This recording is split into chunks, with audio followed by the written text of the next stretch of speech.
শরিয়াহ ভিত্তিক ব্যাংক ব্যবস্থায় শৃঙ্খলা ফেরাতে অবশেষে আইনের পথে হাঁটছে অন্তর্বর্তী সরকার। এজন্য একটি আইনের খসড়া প্রায় চূড়ান্ত। কেন্দ্রীয় ব্যাংক বলছে, সাম্প্রতিক ঋণ অনিয়মে কয়েকটি বাদে সংকটে ইসলামী ধারার ব্যাংকগুলো। বিশ্লেষকরা বলছেন, কেবল ধর্মীয় অনুভূতি নয়, শরিয়া আইন পুরোপুরি কার্যকর করতে বাধ্যবাধকতা আরোপ করতে হবে। সাইদ আরমানের রিপোর্ট। 1983 সালে শরিয়া ভিত্তিক ব্যাংকিং চালু হয় দেশে।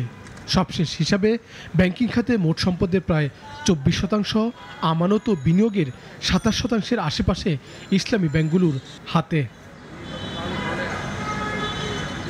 4 দশকের ব্যাংক ব্যবস্থা হলেও এর প্রসার হয়েছে কোনো আইন ছাড়াই।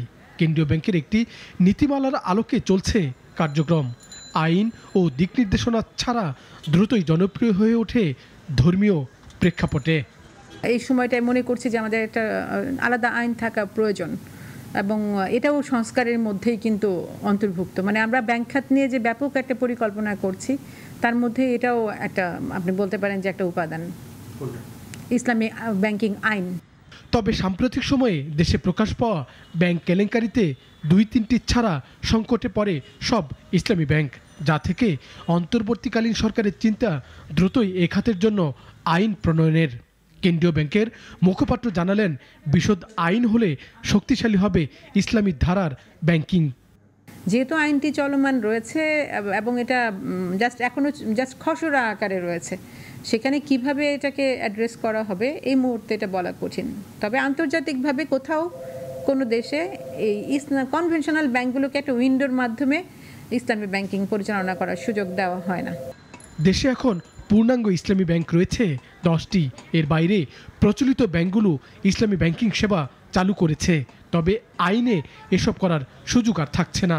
বিশ্লেষকরা বলছেন, কেবল নামে নয়, সময় নির্ধারণ করে দিতে হবে পুরোপুরি শরিয়া আইন কার্যকর করতে। এত সহজ না ইসলামী ব্যাংকিং। যত সহজ আপনি টাকা পয়সা বের করে আনার জন্য একটা সুড়সুড়ি দিতে পারেন, কিন্তু তারপরে যখন এটাকে কনভার্ট করবেন, আপনি যখন অ্যাসেট তৈরি করতে যাবেন, তখন ইসলামিক করা খুবই টাফ।